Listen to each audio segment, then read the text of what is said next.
तुमने Stephen Hawking का वो पढ़ा चैप्टर? हाँ, तो क्या, व्हाट इज योर व्यू? मतलब वो कंक्लूजन कह रहा है कि देयर इज नो गॉड, पर किस बेसिस पे कह रहा है, आपको क्या लगता है किस बेसिस पे कह रहा है? क्या उसने उसके पॉइंट्स क्या रखे, वो हमको इतना समझ में नहीं आया। ओके, तो पहले, सबसे पहले तो मैं स्टीफन हॉकिंग की आत्मा की शांति के लिए दुआ करना चाहूँगा। वो बेचारा, उसका अल्टीमेट कंक्लूजन है कि देयर इज नो गॉड। जब ऊपर पहुंचा होगा और गॉड मिले होंगे उसे, बेचारा कितना डिसअपॉइंट होगा। तो क्योंकि वैसे उन्होंने भी कुछ, मायने पे गॉड खुद थोड़ी ना मिलता है, ये भी बात तो बस है। यही तो मेरे भी हाँ हाँ थिंकिंग थी। हाँ लेकिन जब मैंने पीएलआरटी किया हाँ। तो मैंने देखा ये सब तो सच है। नहीं, वाइट लाइट आती है, सब लोग यही कहते, गॉड तो हिमसेल्फ वाइट थोड़ी ना आते। वाइट लाइट क्या है? अच्छा। वाइट लाइट ही गॉड है। ओके। गॉड कोई आदमी नहीं बैठा हुआ। वो तो खैर, इसने स्टीफन हॉकिंग ने बिल्कुल सही कहा कि there is no man sitting there. हाँ, there is no man sitting there, हाँ, बट देयर इज पर समथिंग। उसने जो पॉइंट्स रखे हैं, आपको वो समझ में है उसने क्या क्या पॉइंट्स रखे? हाँ। उसने कहा बिग बैंग थ्योरी आया, वो क्योंकि उसका मानना है कि एक स्मॉल होल से पूरा शुरू हुआ, तो वो कह रहा है कि टाइम ही नहीं था कि भगवान जी आए और फिर ये हो, इसलिए भगवान जी नहीं है। आपका हाँ, उसमें क्या कहना है? तो सबसे पहले जो उसने हाँ अप्रोच हाँ किया है, हाँ जो कि लॉजिकल अप्रोच है, हाँ साइंटिफिक हाँ, अप्रोच है, राइट। जो हमें दिखाई देगा। हाँ, तो उसका अप्रोच पहले बताइए। हाँ, हाँ। तो वो कह रहा है कि भाई देखो, हम लोग जो हैं शुरू से यही करने की कोशिश कर रहे हैं कि भाई ये सब क्या है। There are universal laws. तो वो यूनिवर्सल लॉस हम पता करने की कोशिश कर रहे हैं और करते रहेंगे। लेकिन जैसे आज से 400 साल पहले ये नहीं पता था हम लोगों को कि ये दुनिया गोल है, पता लगा, उसने सोलर इक्लिप्स और इसकी बात कही है। वैसे जितनी हमारी नॉलेज है उसके हिसाब से वो कह रहा है कि भाई आज की तारीख में मुझे नहीं मालूम। वो कह रहा है कि भाई तीन चीज़ें हैं जो ज़रूरी हैं। एक तो मैटर, एक एनर्जी, और तीसरा स्पेस। और वो कह रहा है कि एनर्जी और मास सेम है, हाँ, वो तो वो मतलब, एक ही है। हाँ, तो अल्बर्ट आइंस्टीन के पहले तो नहीं कहते थे, अब उसने ये पता किया। तो ये तो हो गई हमारी साइंटिफिक नॉलेज। तो साइंटिफिक नॉलेज के बेसिस पे वो इस कंक्लूजन पे पहुंच रहा है कि there is no God, everything can be explain. मैं इसको एक छोटे से एग्जाम्पल से बताना चाहता हूँ। जैसे कोई भी कंट्री है, कोई भी सिटी है, गवर्नमेंट है जो रन करती है। अब गवर्नमेंट कैसे रन करती है? वो लॉज बनाती है, रूल्स बनाती है। जो रूलर्स हैं वो भी उस लॉज से गवर्न होते हैं।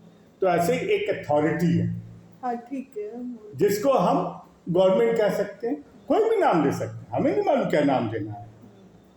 ठीक है, तो इसी तरह से ये भी एक अथॉरिटी जो एक्सेप्ट करता है, क्योंकि अथॉरिटी होगी। अभी भी डाउट है, लेकिन जितनी नॉलेज हमें है उससे मैं इस डेफिनेट कंक्लूजन पे नहीं पहुंच सकता हूं। तो इसलिए मैं कह सकता हूं कि गॉड जो है नहीं है। बस यहीं पे मैं इसको कॉन्ट्रडिक्ट करता हूं, इससे नहीं। नहीं, जो उसने पॉइंट रखा है कि एकदम एक स्मॉल होल से शुरू हुआ और वो एकदम से, अब वो हमें पॉइंट उसका समझ में नहीं आया। हाँ, तो हम पॉइंट समझा देते ना हाँ उसका। हाँ उसका पॉइंट जो है वो कहता है कि ये जो क्वांटम थ्योरी है, क्वांटम थ्योरी से के हिसाब से ये पॉसिबल है कि हम एक बहुत छोटे से पॉइंट से हम एक्सपैंड करना शुरू करें। एक पॉजिटिव एनर्जी हो और निगेटिव एनर्जी हो, स्पेस जो है निगेटिव एनर्जी में हो, और बाकी जो ये सोलर हैं, इतने स्टार्स हैं, वो सब पॉजिटिव एनर्जी है। तो नेट एनर्जी है जीरो है। ठीक है, ओके, तो देयर इज अ लॉ। अरे, जो उसने ये हाँ, बोला है कि टाइम ही नहीं रहा कि गॉड एक एक करके नहीं शुरू हुआ, वो कह रहा है एकदम से शुरू हुआ। वो कह रहा है कि इसलिए गॉड नहीं हो एग्जिस्ट हो नहीं नहीं, सकते वो ये उसके। नहीं कह रहा। वो, हाँ, हाँ, मैं बताता हूँ। उसके हिसाब से एक एक एक ऐसे नहीं शुरू हुआ, उसके हिसाब से एकदम से वो हुआ, हो आया या जो, वो तो हमें नहीं समझ में।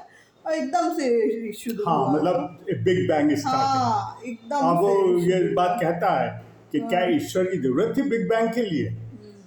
हाँ और राइट। कहता है ईश्वर की जरूरत थी क्या? हाँ वो कहता है कि उसके पहले टाइम एग्जिस्ट नहीं करता था और उसके बाद ही टाइम शुरू हुआ। हाँ ओके, ग्रांटेड। पर सवाल वो नहीं है। सवाल जो वो टैकल करने की कोशिश कर रहा है, इज देयर ए गॉड? तो उसकी लॉजिक यहाँ पे खत्म हो जाती है और हमारी लॉजिक वहां से शुरू होती है। जैसे एक जगह मैंने पढ़ा कि गॉड, किसी भी नाम से कहो, गॉड कहो, ऑलमाइटी कहो, क्रिएटर ऑफ द यूनिवर्स कहो, किसी भी नाम से कहो, वो वहां से शुरू हो सकता है जहां तक हम लोग कंटेम्पलेट कर सकते हैं। क्योंकि हम लोगों की कंटेम्पलेशन जो है वो लिमिटेड है टू करंट नॉलेज। आज से 400 साल पहले लिमिटेड था कि दुनिया फ्लैट है। सोलर एक्लिप्स और लूनर एक्लिप्स जो है गॉड का क्रिएशन है। उसके बाद जो हमारा नॉलेज आ गया अल्बर्ट आइंस्टीन ने, और by the way Albert Einstein बहुत ही स्पिरिचुअल आदमी था, जो जो जिस एंगल का लोगों को पता ही नहीं, वो जो scientist as well as highly spiritual, और उसने बहुत इसके बारे में थ्योरी लिखी है। तो जो स्टीफन हॉकिंग ने जो लॉजिक दी है, वही जैसे हम लोग अपने पीएलआरटी में एक्सपीरियंस करते हैं कि आप कॉन्शियस माइंड से वहां पर पहुंच ही नहीं सकते। आपको पहले अपने कॉन्शियस माइंड को सुलाना पड़े। तो सवाल ये है कि पैरानॉर्मल एक्टिविटीज, गॉड, ये सब है या नहीं है।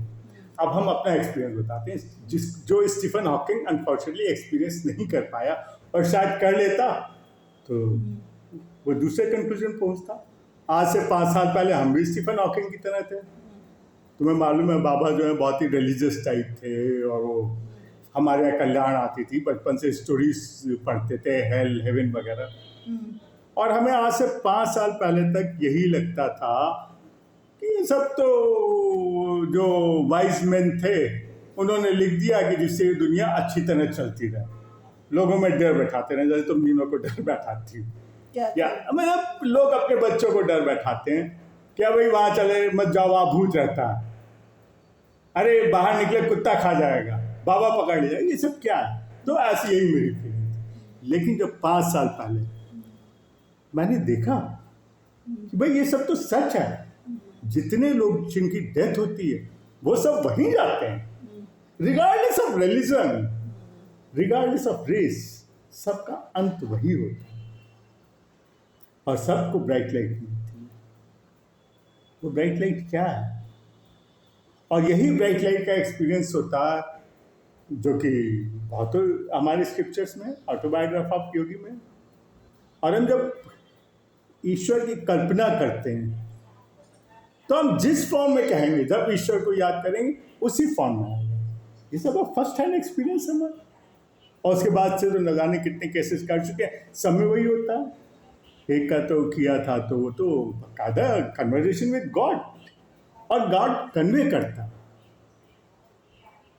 तो इसीलिए मेरा कंक्लूजन ये है कि Stephen Hawking is right from that way कि उसने एक साइंटिफिक नॉलेज जो आज की तारीख में है हमारे हिसाब से, उसको किया, उसके हिसाब से किसी कंक्लूजन पे पहुंचा।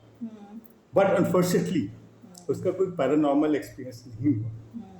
जब पैरानॉर्मल एक्सपीरियंसेस होता है और आप खुद एक्सपीरियंस करते हैं, you can deny that fact, जो कि मैं पिछले 5 साल से देख। So therefore I can only pray for Stephen Hawking. और वो भी रियलाइज कर रहा होगा वहाँ जाके। भाई कितने लिटरेचर हैं, the laws of the spirit world, यहीं पे हमने पढ़ा।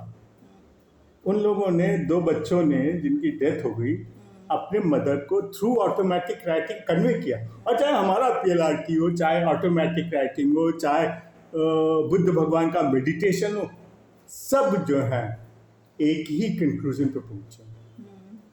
और वो इससे साइंटिफिक नॉलेज नहीं पहुंचे, वही पैरानॉर्मल एक्सपीरियंस से पहुंचे। इसलिए अब मैं फर्म कन्विक्शन से कह सकता हूं कि Stephen Hawking is not right in spite of that logic, और only for the simple reason कि वो आर्ग्यूमेंट्स दे रहा है केवल अपनी लिमिटेड नॉलेज से। जैसे आज से 400 साल पहले गैलीलियो और को जो है लोगों ने नहीं, जेल में डाल हिमसेट गैलीलियो तो मानता था कि दिया। अरे लेकिन और तुम मानते थे, उसको जेल में डाल दिया, तो तुम्हें नहीं मालूम है हमें पता है, कि ये हमने क्या पढ़ा बकवास है। कर। हाँ, अरे, यही तुम कह रहे हैं। हाँ। तो बस वही आज की तारीख में भी अगर हम स्टीफन हॉकिंग की बात कर रहे हैं तो कोई कह सकता नहीं आप बकवास कर रहे हैं। Okay, that is his opinion, I have nothing against it.